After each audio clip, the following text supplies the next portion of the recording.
बिस्मिल्लाहिर्रहमानिर्रहीम। अस्सलाम वालेकुम नाज़रीन, मैं हूं एमके और मेरे साथ मौजूद हैं आज निशात भरद्वाज साहब। सर कैसे हैं आप? ठीक? महादेव की कृपा है भाई। महादेव की कृपा है। सर जानना ये चाहूँगा कि 2 अक्टूबर का चांद ग्रहण कितना खतरनाक है, कैसे देखते हैं आने वाले दिनों में दुनिया के हालात को? और आप पहले हमने जब भी आपके चैनल पे डिस्कस किया है तो जो हमने बात कही है ग्रहण के टाइम में वो हुई है। और दुनिया में जो हुआ, जो हमने मिडिल ईस्ट के बारे में, इजराइल के बारे में कहा था या जब हमने ये कहा कि जलजले आएंगे, बरसात को लेके हमने जो कहा था, तो सारी चीजें लगभग हुई है, थोड़ी कम थोड़ी ज्यादा। अब जो आप बात करना चाह रहे हैं कि ये चंद्र ग्रहण है और ये 2 तारीख को फिर सूर्य ग्रहण भी, हालांकि ये हमारे खित्ते में दिखाई देने वाले हैं नहीं, ये यूरोप में और अमेरिका में और मिडिल ईस्ट में दिखाई देंगे। तो जब भी सूर्य ग्रहण और चंद्र ग्रहण आए हैं और वो जहां जहां दिखाई दिए हैं वहां बर्बादी हुई है। पीछे आप इतिहास उठा के देख लीजिए, माजी में जो पिछले साल आए थे, इस साल जो भी आए। अब ये अमेरिका, कनाडा, यूरोप और मिडिल ईस्ट, यहाँ पे तबाही के आसार बने हुए हैं भाई, और ऑलरेडी तबाही वहां हो रही है और वो बढ़ेगी। इसमें अभी टर्की का इन्वॉल्वमेंट होगा, अमेरिका में उपद्रव होंगे, वहां पे इलेक्शन का माहौल चल रहा है। हमने कहा था ट्रम्प की जान को भी खतरा है, आज फिर उस पर अटैक करने की कोशिश हुई, आगे भी होगी। और कनाडा में लोग सड़कों पे आएंगे। इसके अलावा मिडिल ईस्ट में और चिंगारियां भड़केगी, क्योंकि इजराइल पे हुती ने अटैक किया है, तो इजराइल रिटालेट करेगा। और अमेरिका और ईरान की टेंशन बढ़ेगी। यूरोप के अंदर बहुत सारी ऐसी घटनाएं होंगी जिसमें अराजकता हो, या नाटो और रशिया के बीच में और तनातनी होगी। और जापान और वो जो फिलीपींस, वो जो इलाका इंडोनेशिया वाला है, वहां पे पानी से रिलेटेड कोई न कोई बड़ी प्रॉब्लम दिखाई दे रही है। भारत के अंदर भी जो कम्युनल टेंशन है वो बढ़ेगी।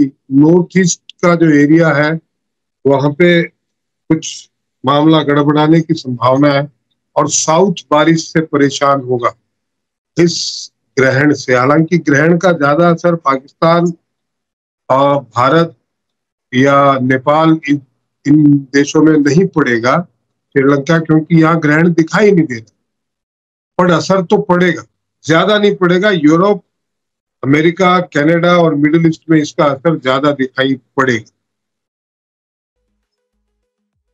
अच्छा, थोड़ी सी मैं अगर आपसे बात करूं, आप चंद्र ग्रहण और सूरज ग्रहण की बात कर रहे हैं, आपकी पेशन गोई है कि ट्रंप अमेरिका के आखिरी लास्ट प्रेसिडेंट होंगे, उसके बाद यूनाइटेड स्टेट नहीं रहेगा। लेकिन अगर बात करें अमेरिकन मीडिया की, हमारे मीडिया की, तो आजकल कमला हैरिस को फेवरेट कैंडिडेट के तौर पे देख रहे हैं। आने वाले दिनों में लग नहीं रहा कि अमेरिकन एस्टेब्लिशमेंट भी कहीं ना कहीं ट्रंप के खिलाफ है और वो नहीं चाहती ट्रंप आए? हाँ, अब देखिए, मैं आज भी अपनी उस प्रेडिक्शन पे कायम हूं। लोग जो है ना वो देख रहे हैं कि उसकी रेटिंग बहुत बड़ी। रेटिंग तो आप जो है पब्लिक में मीडिया को मैनेज करके किसी की भी बढ़ा सकते हैं, बहुत बड़ी बात नहीं है। पिछली दफा भी डोनाल्ड ट्रंप ही जीते थे। ये लोग धांधली करके और किसी तरीके से कोर्ट और इलेक्शन को मैनेज करके आए हैं सत्ता में, और इनका आना पूरी दुनिया के लिए ठीक नहीं है। इन्होंने पूरी दुनिया को थर्ड वर्ल्ड वॉर के मुहाने पे लाके खड़ा कर दिया है। ये लोग विघ्न संतोषी लोग हैं, इनको हथियार बेचने से मतलब है डेमोक्रेट्स। जबकि डोनाल्ड ट्रंप ने ही कोशिश की थी कि वर्ल्ड वॉर ना हो। तालिबान से समझौता डोनाल्ड ट्रंप ने ही किया था। फौज वापसी का जो एग्रीमेंट है वो डोनाल्ड ट्रंप ने ही किया था। इन्होंने तो एग्जीक्यूट किया, और एग्जीक्यूट भी क्या किया है कि अफगानिस्तान को 60,000 करोड़ के हथियार वहां छोड़ गए। वो तो ये जानबूझ के छोड़ के गए थे वो। वो इस खित्ते को हिला के रखना चाहते हैं, जिससे उनके हथियार बिकते रहे और वो लोगों का खून चूसते रहे। हथियार लोभी चलाती है वो पूरी डेमोक्रेटिक पार्टी को। अब उनकी दिक्कत ये है कि वो चाहते हैं कि थर्ड वर्ल्ड वॉर इलेक्शन से पहले शुरू हो जाए, तो इलेक्शन ही ना हो अमेरिका में। कैमला हैरिस जो है वो ये दिखाने का प्रयास हो रहा है कि कैमला हैरिस जो है रेटिंग में आगे है, और यहाँ पे भी बहुत सारे एस्ट्रोलॉजर और पूरी दुनिया के एस्ट्रोलॉजर वो ये बोल रहे हैं कि उसकी कुंडली में राजयोग बहुत है, और वो किसी ने अच्छा, मुश्किल ये होती है कि एक एस्ट्रोलॉजर बोलना शुरू कर देता है ना, तो बाकी पिटर उसके एक का वीडियो आ गया तो दूसरा भी उसी के हिसाब से बोलता है, और सारे फिर भेड़ों में भेड़ बन जाते हैं। तो कैमला हैरिस तो आज आई है और आज ये बोलने लग गए कि ये जीतेगी। हमने तो जब न ट्रंप था न कैमला हैरिस थी, तभी हमने कह दिया था कि Donald Trump will be the last president of United states of America. तब तो इलेक्शन की कोई बात, 1 साल पहले की बात है वो। हमने तो 1 साल पहले ही कह दिया था ये बात, और मैंने तो हालांकि 2-2.5 साल पहले अपने चैनल पे कही थी, बाद में अमेरिका यूनाइटेड नहीं रहेगा। हमने ये कहा था कि भैया ऐसा ही होगा। अच्छा, ये लोग क्या करते हैं, ये कैमला हैरिस की कुंडली देख रहे हैं, जायचा भी कैमला हैरिस का और ट्रंप का ही कंपेयर कर रहे हैं ना, और 2-4 लोगों ने कह दिया तो सबने लाइन से कहना शुरू कर दिया, लेकिन कोई भी अमेरिका का जायचा नहीं देख रहा। तो ये प्रेसिडेंट क्या होनोलुलु के बनेंगे या पापुआ द गिनी के थोड़ी बनने वाले हैं। अब अमेरिका के बनने वाले तो अमेरिका का जायचा भी तो देखो। अमेरिका का जायचा कोई डिस्कस नहीं कर रहा। अमेरिका के जायचे में ये स्पष्ट दिखाई दे रहा है कि वहां का प्रेसिडेंट कमजोर प्रेसिडेंट होगा, इसलिए टुकड़े होंगे। तो कैमला हैरिस का इतना आगे है और इतनी स्ट्रॉन्ग प्रेसिडेंट है, तो अमेरिका कैसे टूटेगा। और वहां पे मैं आपको इतना भी बता दूं कि ट्रंप अपने टर्नओवर के अंतिम जो लास्ट पीरियड होगा कुछ 1-1.5 साल का, उसमें इसको सुनना भी बंद हो जाएगा। ट्रंप को ऐसे सुना करेगा है। तो इतनी तक डिटेल में मैं आपको बता सकता हूं, and I am damn sure कि ये चाहे वहां पे धांधली भी होगी, वहां पे ये जो इलेक्शन का रिजल्ट है ये कोर्ट में भी जाएगा और कोर्ट से जीत के आएगा ये, और वहां पे दंगे भी होने। जो जो अमेरिका ने दूसरे देशों में करवाया है वो सारी चीजें अब अमेरिका में होनी है, क्योंकि ऊपर वाले का इंसाफ तो है, उनसे बड़ा थोड़ी है अमेरिका। अमेरिका ने तो पूरी दुनिया का सत्यानाश करके रखा है। अब जैसा उसने दुनिया का सत्यानाश, उसने रशिया को तोड़ा, अब वो टूटेगा। उसने लोगों को मजहब के नाम पे और टेररिस्ट के खड़े किए, और वहां लोगों को मजहब के नाम पे पूरी दुनिया को लड़ाया, वहां की गवर्नमेंट्स को डिस्टेबलाइज किया। अब वो सब उसके साथ होने वाला है। वो मालिक सारी चीजें वहां करेगा। आप जो भी कर्म करते हैं वो लौट के आपके पास आते ही आते हैं। आप देख, ताइवान का भी खुलेगा, अभी टर्की ग्रीस का भी खुलेगा।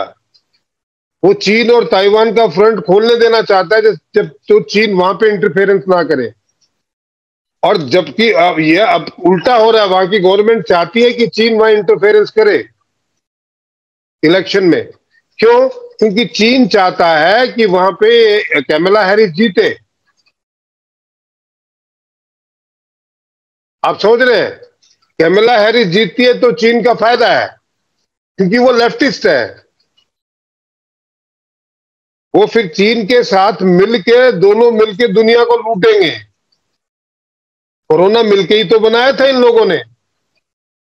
ओबामा के टाइम से कोरोना के ऊपर रिसर्च चालू था, मिलके ही बनाया इन्होंने।